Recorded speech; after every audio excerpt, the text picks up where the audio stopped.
அறிவுரை கொடுப்பாங்கல்ல, முக்கியமாக தாவேகா வந்தார்கள் என்றால் ஒரு சீட்டு கொடுக்கலாம், இது எவ்வளவு கெயின் கொடுக்கும், இது நல்ல ஒரு இமேஜ் கொடுக்கும், அந்த மாதிரி அறிவுரைகள் தருவாங்கல்ல. அது கட்சியினுடைய தலைமை பொறுப்பில் இருக்கிறாங்கல்ல. இன்றைக்கு திரு எடப்பாடி பழனிசாமி தலைமையிலான அண்ணா திராவிட முன்னேற்ற கழகத்தில் பயணிக்கிற மூத்த முன்னோடிகள், இந்த கழகம் தொடங்கி 1977 தேர்தலை எதிர்கொண்டவர்கள் இருக்கிறாங்க. எவ்வளவு தொகுதிகள் நமக்கானது, எத்தனை தொகுதிகளில் நாம் போட்டியிட்டால் அறுதி பெரும்பான்மை, அதிமுக மட்டுமே ஆட்சி அதிகாரத்திற்கு வரக்கூடிய அறுதி பெரும்பான்மையை எத்தனை இடங்களில் போட்டியிட்டால் நாம் வெற்றி பெற முடியும் அப்படிங்கிறத தலைவர்கள் தீர்மானிக்கணும். தலைவர்கள் தான் தீர்மானிக்க வேண்டும்.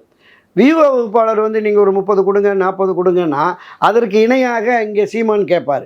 தம்பி விஜய் இப்போ தான் வந்தான், நான் 10-15 வருஷமாக போராடி 8% வாங்கி பதிவு பண்ணிட்டேன், அவன் இன்னும் ஓட்டே வாங்கலை, அதனால் அதுக்கு இணையாக கொடுங்க, இல்லை 1-2 அதிகம் கொடுங்க அப்படிம்பாங்க.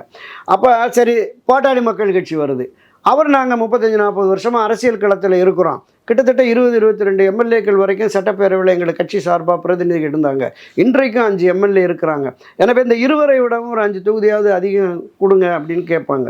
ஏற்கனவே அண்ணா திராவிட முன்னேற்ற கழகம் ஒரு 150-160 தொகுதிகளில் போட்டியிட்டால் மட்டுமே அவர்கள் அறுதி பெரும்பான்மை பெற முடியும்.